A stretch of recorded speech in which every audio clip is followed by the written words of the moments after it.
বাংলা সাহিত্যের ভাণ্ডারে ছোট গল্পের একটি বিশেষ জায়গা রয়েছে। আমার প্রিয় কিছু ছোট গল্প নিয়ে আমি রাজর্ষি, আর আপনারা শুনছেন রাজর্ষি উবাচ।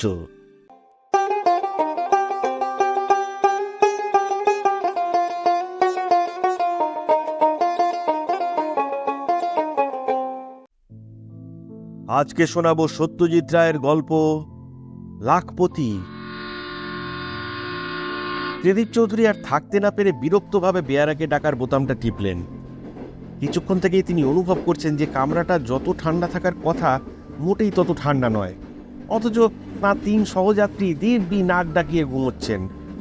এটা যে কি করে সম্ভব হয় তা ত্রিদীপবাবু মোটেই বুঝতে পারেন না। আসলে অন্যায়ের প্রতিবাদ না করে করেই হয়েছে এই হাল। 7 চরের আনি বলেই তো যাত্রার কোনো দিন উন্নতি হলো না। দরজায় টোকা পড়ল। অন্দরাও। দরজাটা একপাশে সরে গিয়ে বাইরে বেয়ারাকে দেখা গেল। এই কামরার টেম্পারেচার কত রাখা হয়েছে? অমকের সুরে জিজ্ঞেস করলেন ত্রিদীপ বাবু। ও তো মালুম নেই বাবু। কেন মালুম নেই কেন? এসিতে ট্রাভেল করে গরম ভোগ করতে হবে, এ আবার কিরম কথা? এ ব্যাপারে তোমাদের কোনো দায়িত্ব নেই? বেয়ারা আর কি বলবে? সে বোকার মতো দাঁত বার করে দাঁড়িয়ে রইল। এদিকে আপার বার্থের মাদ্রাজি ভদ্রলোকটির ঘুম ভেঙে গেছে, তাই ত্রিদীপ চৌধুরীকে বাধ্য হয়ে তাঁর রাগ হজম করে নিতে হলো। আর ঠিক আছে তুমি যাও। আর শোনো, কাল সকালে ঠিক 6:30টার সময় চা দেবে। বহুত আচ্ছা হুজুর, বহুত আচ্ছা। বেয়ারা চলে গেল। ত্রিদীপবাবু দরজা বন্ধ করে তাঁর জায়গায় শুয়ে পড়লেন। এসব লেখা ভোগ করতে হতো না যদি তিনি প্লেনে আসতেন।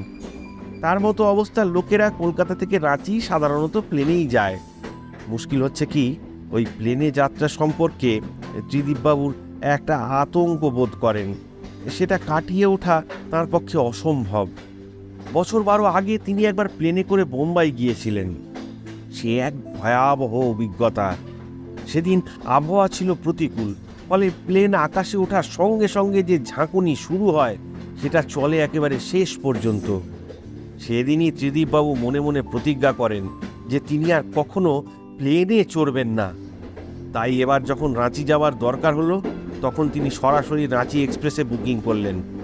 এসিতে আরামের প্রত্যাশা করেছিলেন, কিন্তু এখন সে আশায় জলাঞ্জলি দিয়ে এই অন্ধকার কামরায় শুয়ে নানান চিন্তার মধ্যে নিজেকে ডুবিয়ে দিলেন। বিশেষ করে মনে পড়ছে তাঁর ছেলেবেলার কথা। রাঁচিতেই তার জন্ম। তার বাবা আদিনাথ চৌধুরী ছিলেন রাঁচির নাম করা ডাক্তার। ত্রিদীপবাবু স্কুলের পড়াশোনা রাঁচিতে শেষ করে কলকাতায় চলে যান কলেজে পড়তে। মামাবাড়িতে থেকে বিয়ে পর্যন্ত পড়ে কিছুদিনের মধ্যেই তাঁর এক মারোয়ারি বন্ধুর পরামর্শে ব্যবসার দিকে ঝোঁকেন। লোহালক্করের ব্যবসা দিয়ে শুরু করে অল্প দিনের মধ্যেই ব্যাংকে তাঁর অনেকগুলো টাকা জমে যায়। তিনি বুঝতে পারেন যে ভাগ্যলক্ষ্মী তাঁর প্রতি সবিশেষ প্রসন্ন। সেই থেকে তিনি কলকাতাতেই থেকে যান। যদিও বাপ মা রাঁচি ছাড়েননি। প্রথমে সর্দার শঙ্কর রোডে একটা ফ্ল্যাটে, তারপর রোজগার বাড়লে হ্যারিংটন স্ট্রিটে একটা দোতলা বাড়ির 1 তলাটা ভাড়া নেন ত্রিদীপবাবু। বাপ মায়ের সঙ্গে যে একেবারে যোগাযোগ ছিল না তা নয়, প্রতি বছর অন্তত একবার 7 দিনের জন্য এসে পৈতৃক বাড়িতে কাটিয়ে যেতেন ত্রিদীপবাবু। বাপ মায়ের অনুরোধেই তিনি 26 বছর বয়সে বিয়ে করেন। 2 বছর পরে তাঁর একটি ছেলে হয়। সেই ছেলে এখন আমেরিকায় পড়াশুনো করছে। আর কোনো সন্তান হয়নি ত্রিদীপবাবুর। স্ত্রী মারা গেছেন 3 বছর হলো। মা দেহ রেখেছেন 72-তে, আর বাপ 74-এ। রাঁচির সেই বাড়ি এখনো রয়েছে একটি চাকর ও একটি মালির জিম্মায়। ত্রিদীপবাবু নিয়মিত তাদের মাইনে দিয়ে এসেছেন গত 10 বছর ধরে। বাড়িটা রাখার উদ্দেশ্য হলো মাঝে মাঝে 2-4 দিন বিশ্রাম করে যাওয়া, কিন্তু রোজগারের ধান্দায় সেটা আর হয়ে ওঠেনি। 3 দিন বিশ্রাম মানে তো প্রায় 1,500 টাকা হাতছাড়া হয়ে যাওয়া। যে মানুষের জীবনের একমাত্র লক্ষ্য হলো অর্থোপার্জন, তার আর বিশ্রামের ফুরসত কোথায়? ত্রিদীপবাবু আজ লাখপতি। বাঙালিরা ব্যবসায় রোজগার করতে পারে না, এই অপবাদের মুখে তিনি ঝাড়ু মেরেছেন। এবার যে 10 বছর বাদে ত্রিদীপবাবু রাঁচি যাচ্ছেন, এটা বিশ্রামের জন্য নয়। রাঁচিতে লাক্ষার ব্যবসা একটা বড় ব্যবসা। এই ব্যবসায় কোনো সুবিধা হতে পারে কিনা সেইটে যাচাই করে দেখার জন্যই রাঁচি যাওয়া। পৈতৃক বাড়িতেই থাকবেন ত্রিদীপবাবু, এবং 2 দিনের মধ্যেই কাজ হয়ে যাওয়ার কথা। প্রশান্ত সরকারকে তিনি চিঠি লিখে জানিয়ে দিয়েছেন আসছেন বলে। সেই তার বাড়িতে গিয়ে চাকরদের বলে সব ব্যবস্থা করে রাখবে। প্রশান্ত তার বাল্যবন্ধু, রাঁচির এক মিশনারি স্কুলে মাস্টারি করে। ত্রিদীপবাবুর সঙ্গে তার যোগাযোগ নেই বললেই চলে, যদিও পুরনো বন্ধুর জন্য তিনি এতটুকু করতে রাজি হবেন এটা ত্রিদীপবাবুর বিশ্বাস করেন। আশ্চর্য, এসব ভাবতে ভাবতেই কখন যে ত্রিদীপবাবুর ঘুম এসে গেল এটা তিনি নিজেই জানেন না। তাঁরও যে অন্য 3 জন যাত্রীর মতো নাক ডাকে সেটাও কি তিনি জানেন? রাঁচি এক্সপ্রেস আসার টাইম সকাল 7:15। প্রশান্ত সরকার তার ছেলেবেলার বন্ধুকে স্বাগত জানাতে 10 মিনিট আগেই হাজির হয়েছেন স্টেশনে। স্কুলে থাকতে ত্রিদীপ চৌধুরী ওরফে মন্টুর সঙ্গে তার বন্ধুত্ব ছিল ঘনিষ্ঠ। ত্রিদীপ যখন কলকাতায় কলেজে পড়তো তখনও দুজনের মধ্যে নিয়মিত চিঠি লেখালেখি চলত। কলেজ ছাড়ার পরে এখন দুজনের মধ্যে ব্যবধান এসে পড়ে। এর জন্য দায়ী অবশ্য ত্রিদীপবাবুই। বাবা মা বেঁচে থাকতে তিনি মাঝে মাঝে রাঁচিতে এসেছেন, কিন্তু প্রশান্তকে না জানিয়ে। ফলে অনেকবার এমন হয়েছে দুজনের মধ্যে দেখাই হয়নি। কেন যে এরকম হচ্ছে সেটা প্রশান্ত সরকার বুঝতেই পারেননি। তারপর খবরের কাগজ থেকে জেনেছেন যে ত্রিদীপ চৌধুরী এখন একজন ডাক সাইটে ব্যবসায়ী, অর্থাৎ তিনি এখন প্রশান্তর নাগালের বাইরে। সেটা আরও স্পষ্ট হয় এই সেদিনের পাওয়া চিঠিটা থেকে। 4 লাইনের সংক্ষিপ্ত শুকনো চিঠিতে দুজনের মধ্যে দূরত্বটাই ফুটে ওঠে। বন্ধুর এই পরিবর্তনে প্রশান্তবাবু খুশি হতে পারেননি। স্কুলের সেই সরল হাসি খুশি মন্টুর সঙ্গে এই লাখপতি ত্রিদীপ চৌধুরীর যেন কোনো মিল নেই। মানুষ কি বয়সের সঙ্গে সঙ্গে এতই বদলে যায়? ত্রিদীপ চৌধুরীর যে অভাবনীয় আর্থিক উন্নতি হয়েছে সেটা অস্বীকার করা যায় না, কিন্তু টাকার গরমটাকে কোনোদিনই বিশেষ আমল দেন না প্রশান্ত সরকার। তার চরিত্রের এই বিশেষ দিকটা তার বাবার কাছ থেকে পাওয়া। প্রমথ সরকার ছিলেন গান্ধী ভক্ত, আদর্শবাদী পুরুষ। প্রশান্ত নিজের জীবনে তেমন কোনো উত্থান পতন ঘটেনি। একজন স্কুল মাস্টারের জীবনে কতই বা রকম ফের হবে। তাই আজ তাকে দেখলে ছেলেবেলার প্রশান্ত ওরফে পানুকে চিনতে কোনো অসুবিধা হয় না। কিন্তু ত্রিদীপ চৌধুরী সম্বন্ধে সে কথা বলা চলে কি? সেটা জানার জন্যই প্রশান্ত সরকার উদ্গ্রীব হয়ে আছেন। ছেলেবেলার বন্ধু আজ লক্ষপতি হয়ে যদি দেমাগ দেখাতে আসে তাহলে সেটা বরদাস্ত করা মুশকিল হবে। ট্রেন এলো 10 মিনিট লেটে। মাত্র 3 দিনের জন্য আসা, তাই ত্রিদীপবাবুর সঙ্গে একটা ছোট সুটকেস আর একটা ফ্লাস্ক ছাড়া আর কিছুই আনেননি। সুটকেসটা প্রশান্তবাবু একরকম জোর করেই নিজের হাতে তুলে নিলেন। তারপর দুজনে রওনা দিলেন স্টেশনের বাইরে দাঁড়িয়ে থাকা ট্যাক্সির উদ্দেশ্যে। অনেকক্ষণ ওয়েট করতে হলো নাকি? ত্রিদীপ চৌধুরী প্রশ্ন করলেন হাঁটতে হাঁটতে। এই 20 মিনিট। তুমি যে আবার স্টেশনে আসবে সেটা ভাবতে পারিনি। কোনো দরকার ছিল নাকি? আমি তো আর এই প্রথম আসছি না রাঁচিতে। প্রশান্তবাবু মৃদু হাসলেন, কোনো মন্তব্য করলেন না। চিরকালের অভ্যাস মতো তিনি বন্ধুকে তুই বলার জন্য প্রস্তুত ছিলেন, কিন্তু বন্ধু তুমি বলাতে সেটা আর হলো না। এখানে সব খবর ভালো তো? জিজ্ঞেস করলেন ত্রিদীপবাবু। হ্যাঁ, সব ব্যবস্থা হয়ে গেছে। একদিন বাদে বাবু আসছেন জেনে তোমার মালি আর চিন্তামণি দুজনে খুব এক্সাইটেড, বুঝলে? চিন্তামণি হলো একাধারে রসুয়ে আর চৌকিদার। বাড়িটা বাসযোগ্য আছে তো এখনো, নাকি ভূতের বাসায় পরিণত হয়েছে? প্রশান্তবাবু আবার মৃদু হেসে একটু চুপ থেকে বললেন, ভূতের বাসার কথা জানি না, কিন্তু একটা কথা তোমাকে জানানো দরকার। আমি সেদিন রাত্রে তোমার বাড়ির পাশ দিয়ে যাবার সময় বাগানের একটি বছর 10-এর ছেলেকে খেলতে দেখেছি। রাত্রে মানে? বেশ বেশি রাত, তা 11:30। দেখে চমকে গিয়েছিলাম। মনে হলো যেন 10 বছরের মন্টু আবার ফিরে এসেছে। এনিওয়ে, ভূত যে নয় সে তো বোঝাই যাচ্ছে। বাড়ি তো আমার বাবার তৈরি, ওতে কে মরেছে না মরেছে সে তো আমার জানা আছে। কথা হলো, বাড়িটাকে ঝেড়ে পুঁছে রেখেছে তো?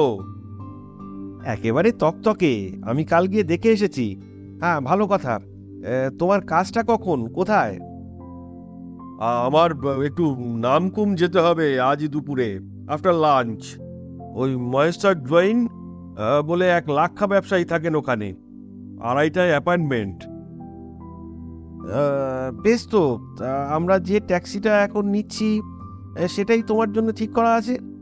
এখন তোমাকে পৌঁছিয়ে দুপুরে খেয়ে আবার 2টোর মধ্যে তোমার কাছে চলে আসবে। নামকুম যেতে মিনিট 10-এর বেশি লাগবে না। ট্যাক্সিতে উঠে রওনা হওয়ার পরে প্রশান্ত সরকার জরুরি কথাটা পারলেন, তাও সরাসরি নয়, একটু ভনিতা করে। ওই তুমি আছো কতদিন? আজ কথা শেষ না হলে কাল আরেকবার যেতে হবে। আমি ফিরছি পরশু। যা ভার ভারী কি চেহারা হয়েছে তোমার, খোলাখুলি কথা বলতেও সংকোচ হয়। কি বলতে চাও বলে ফেলো না, ওরকম ঘুরিয়ে পেঁচিয়ে বললেই সন্দেহ হয়। না, কিছুই না, সামান্য একটা অনুরোধ। তুমি রাজি হলে তোমার এই বাল্যবন্ধু খুব গ্রেটফুল বোধ করবে। কি অনুরোধ? ফাদার উইলিয়ামসকে মনে আছে? উইলিয়ামস? ও আচ্ছা আচ্ছা, হ্যাঁ, সেই লাল দাড়ি। হ্যাঁ হ্যাঁ হ্যাঁ, লাল দাড়ি। সেই উইলিয়ামস বছর 5 হলো একটা স্কুল করেছেন গরিব ছেলেদের জন্য। তাতে হিন্দু, মুসলমান, খ্রিস্টান, কোল সব রকম ছেলেই পড়ে। মাথার ঘাম পায়ে ফেলে ব্যাপারটা দাঁড় করিয়েছেন ভদ্রলোক। তা তার খুব ইচ্ছে যে তুমি একবার স্কুলটা দেখে যাও। কিছুই না, আধ ঘন্টার ব্যাপার। ভদ্রলোক খুব উৎসাহিত বোধ করবেন। গেলেই তো হাত পাতবে। মানে? এই সব আমন্ত্রণের পিছনে আসল কথাটা কি সেটা তুমি জানো না? নতুন ইনস্টিটিউশন, টানাটানির ব্যাপার। একজন পয়সাওয়ালা মক্কেলকে ডেকে খানিকটা আপ্যায়ন করে মাথায় হাত বুলিয়ে শেষে ভিক্ষের ঝুলিটা তার সামনে খুলে ধরো। দেখো, এ জিনিস আমার কাছে নতুন নয়। এককালে বহুবার এই প্যাঁচে পড়তে হয়েছে। আমি ভুক্তভোগী। চ্যারিটি যদি করতেই হয় তো সে যখন পরকালে চিন্তা করব তখন, এখন মোটেই নয়। এখন সঞ্চয়ের সময়। পরোপকারী হিসেবে একবারটি নাম হয়ে গেলে আর নিস্তার নেই। কাজে আমাকে এ ধরনের রিকোয়েস্ট করতে এসো না, আমি শুনবো না। বুঝিয়ে বললে ফাদার নিশ্চয়ই বুঝবেন, আর সে ভার তোমার উপর। এখানে এসে কাজের বাইরে আমি যেটা চাই সেটা হলো রেস্ট। কলকাতায় 1 মিনিট ফাঁক নেই। ঠিক আছে। এমন একটা প্রস্তাবের যে এই প্রতিক্রিয়া হতে পারে সেটা প্রশান্তবাবু ভাবতে পারেননি। এখন মনে হচ্ছে এটাই স্বাভাবিক। এ মন্টু সেকালের সে মন্টু নয়। এই মানুষটাকে প্রশান্তবাবু চেনেনি না। জন্মস্থানে এসে ত্রিদীপবাবুর ভারিক্কি ভাবটা খানিকটা দূর হয়ে তার জায়গায় একটা প্রসন্নতার আমেজ দেখা দিল। আর এই সুযোগে প্রশান্তবাবু তাঁর দ্বিতীয় প্রস্তাবটা করলেন। আমার একটা অনুরোধ তো নাকচ হয়ে গেল, কিন্তু দ্বিতীয়টি ভাই রাখতেই হবে। আমার গিন্নি বারবার করে বলে দিয়েছেন তোমায় বলতে যে আজ রাত্রিরে যেন এই গরিবের বাড়িতে তোমার পায়ের ধুলো পড়ে। খাওয়াটাও ওখানেই সারতে হবে বলা বাহুল্য।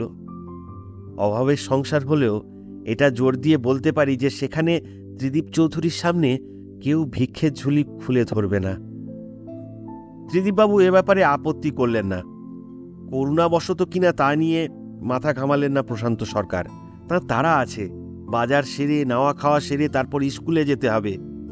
বিদায় নেবার সময় তিনি বলে গেলেন যে 8টা নাগাদ নিজে এসে তিনি ত্রিদীপবাবুকে নিয়ে যাবেন। আর ওই 10টার মধ্যে খাইয়ে দাইয়ে তোমাকে বাড়ি পৌঁছে দেবো, এ গ্যারান্টি দিচ্ছি।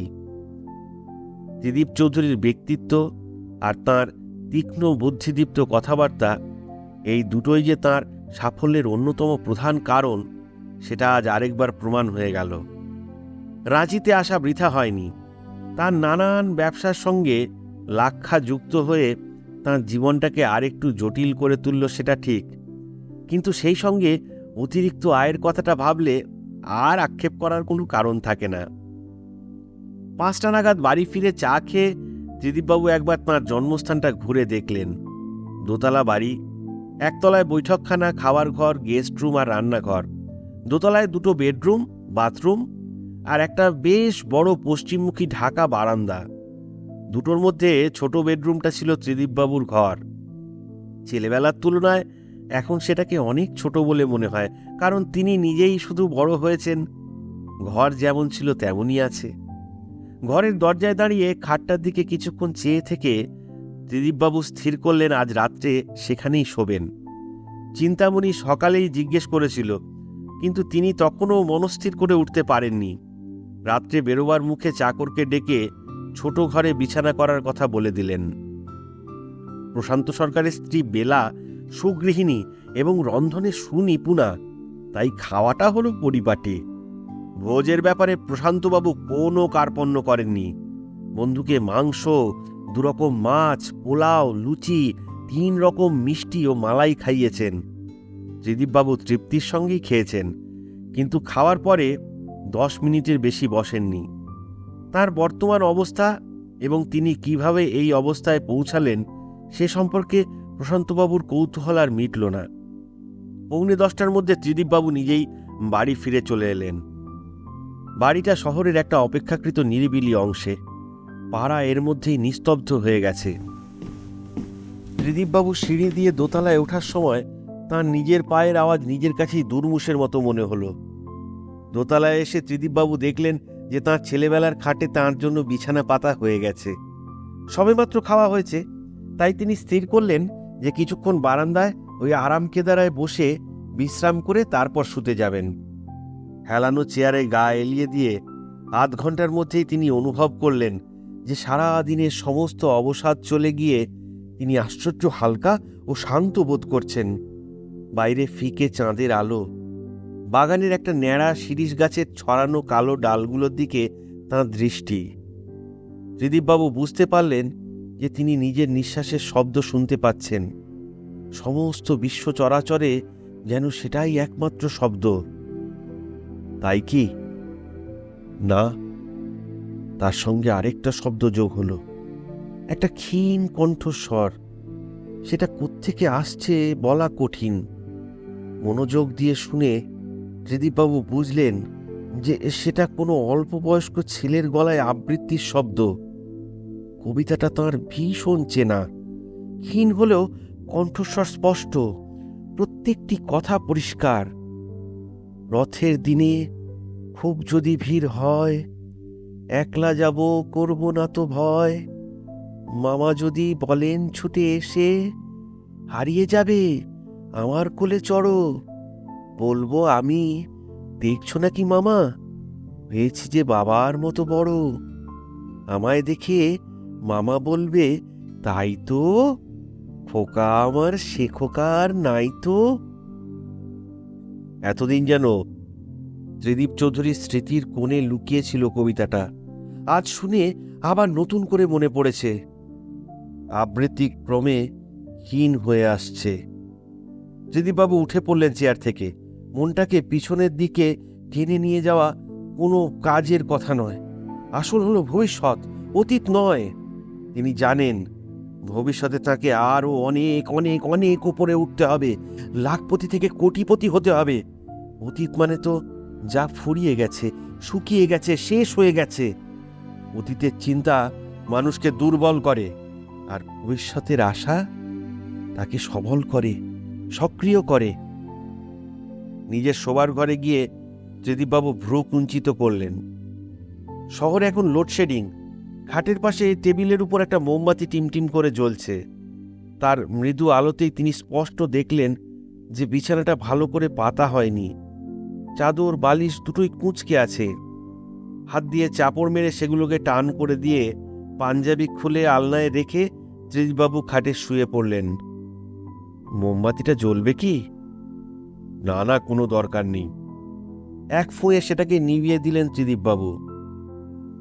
পোড়া মোমের উগ্র গন্ধ কিছুক্ষণ বাতাসে ঘোরাফেরা করে মিলিয়ে গেল। পশ্চিমের জানলা দিয়ে আকাশ দেখা যাচ্ছে। রাতের আকাশ চাঁদের আলোয় ফিকে। পায়ের দিকে ঘরের দরজা, দরজা দিয়ে বাইরের বারান্দা ও মায়ের সিঁড়ির মুখটা দেখা যাচ্ছে।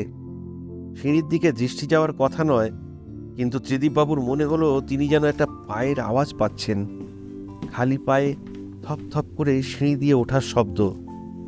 কিন্তু কেউ এলো না। শব্দটা যেন মাঝ সিঁড়িতে থেমে গেল। হঠাৎ ত্রিদীপবাবুর মনে হলো তিনি অনর্থক ছেলে মানুষই কল্পনাকে প্রশ্রয় দিচ্ছেন। সব ভৌতিক চিন্তা এক ঝটকায় মন থেকে দূর করে দিয়ে তিনি শক্ত করে চোখ বন্ধ করে ঘুমানোর চেষ্টায় প্রবৃত্ত হলেন।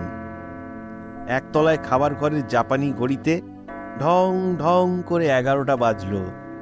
ঘড়িটা এতদিন বন্ধ ছিল, আজই সকালে ত্রিদীপবাবু আবার সেটাকে চালু করে দিয়েছেন। ঘড়ির শেষ ঢং মিলিয়ে যাওয়ায় নৈশব্দ যেন আরও বেড়ে গেল। ত্রিদীপবাবুর চোখ বন্ধ, এবং সেই বন্ধ চোখেই যেন তিনি টুকরো টুকরো ঝাপসা ছবি দেখতে শুরু করেছেন। তিনি জানেন যে এটা ঘুমের পূর্বাভাস। এই টুকরো ছবিগুলো আসলে স্বপ্নের টুকরো। মানুষ গান করার আগে যেমন গুনগুন গুনগুন করে সুর ঠিক করে নেয়, এই টুকরো ছবিগুলো হলো আসলে স্বপ্ন শুরু হওয়ার আগে স্বপ্নের গুনগুনানি। কিন্তু স্বপ্নের সময় এখনো আসেনি। চোখ বন্ধ অথচ সম্পূর্ণ সজাগ অবস্থাতেই ত্রিদীপবাবু তাঁর ষষ্ঠ ইন্দ্রিয় দিয়ে অনুভব করলেন যে ঘরে যেন কে একটা ঢুকেছে। না, শুধু ষষ্ঠ ইন্দ্রিয় নয়, শ্রবণেন্দ্রিয়ও বটে। ত্রিদীপবাবু নিঃশ্বাসের শব্দ পাচ্ছেন। কেউ যেন দৌড়ে এসে হাঁপাতে হাঁপাতে ঘরে ঢুকে দাঁড়িয়ে পড়ে দ্রুত নিঃশ্বাস নিচ্ছে।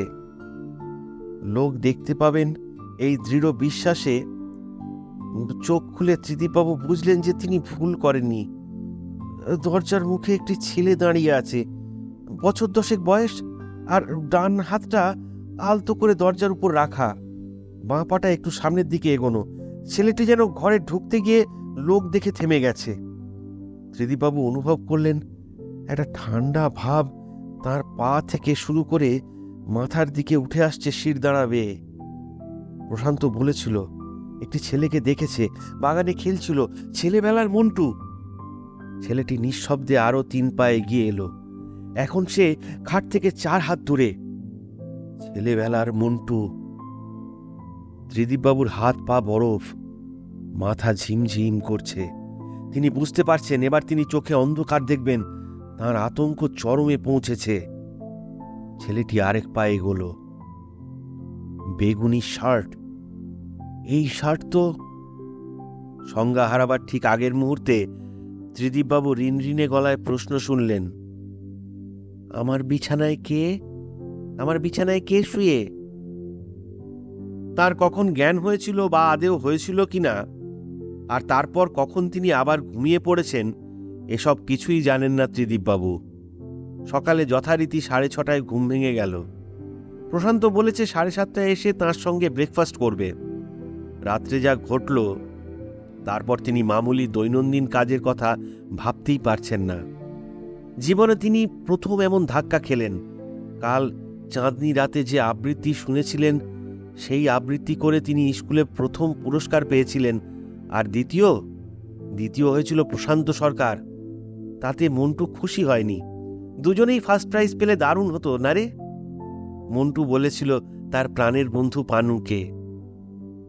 আর ঘরে যে ছেলেটি এলো তার মুখ বোঝা যায়নি, কিন্তু শার্টের রং যে বেগুনি সেটা দেখেছিল ত্রিদীপবাবু। এই বেগুনি শার্ট তার সবচেয়ে প্রিয় শার্ট, যেটা তাঁকেই জন্মদিনে দিয়েছিলেন তাঁর ছোট মাসি। সেটা কি তিনি ভুলতে পারেন? ওই শার্ট পরে যেদিন প্রথম স্কুলে গেলেন সেদিন পানু বলেছিল, তোকে ঠিক সাহেবের মতো দেখাচ্ছে রে মন্টু। এই অদ্ভুত ভৌতিক অভিজ্ঞতার মানেও তাঁর কাছে স্পষ্ট। আজকে ত্রিদীপের সঙ্গে ছেলেবেলার ত্রিদীপের কোনো মিল নেই।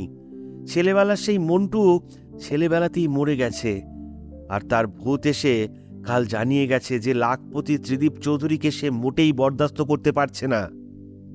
প্রশান্তবাবুকে রাত্রের ঘটনা কিছুই বললেন না ত্রিদীপবাবু। তবে এটা তিনি বুঝতে পারছিলেন যে শত চেষ্টা করেও তিনি সম্পূর্ণ স্বাভাবিক হতে পারছেন না। তাই বোধহয় প্রশান্তবাবু একসময় প্রশ্ন করলেন, তোমার কি হয়েছে বলো তো? রাতে ভালো ঘুম হয়নি নাকি?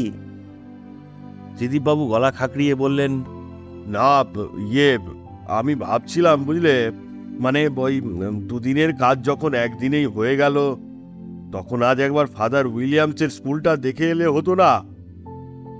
উত্তম প্রস্তাব। উৎফুল্ল হয়ে বললেন প্রশান্ত সরকার। মুখের হাসি ছাড়া অন্তরের একটা গোপন হাসিও হাসলেন তিনি, কারণ তার ফন্দি আশ্চর্যভাবে কাজ দিয়েছে। ফেরার পথে তার প্রতিবেশী নন্দ চক্রবর্তীর ছেলে বাবলুকে বলে যেতে হবে যে তার কাল রাত্রিরের আবৃত্তি আর অভিনয় চমৎকার হয়েছে, আর সেই সঙ্গে অবশ্যই চিন্তামণিকে একটা ভালো রকম বকশিশ দিতে হবে।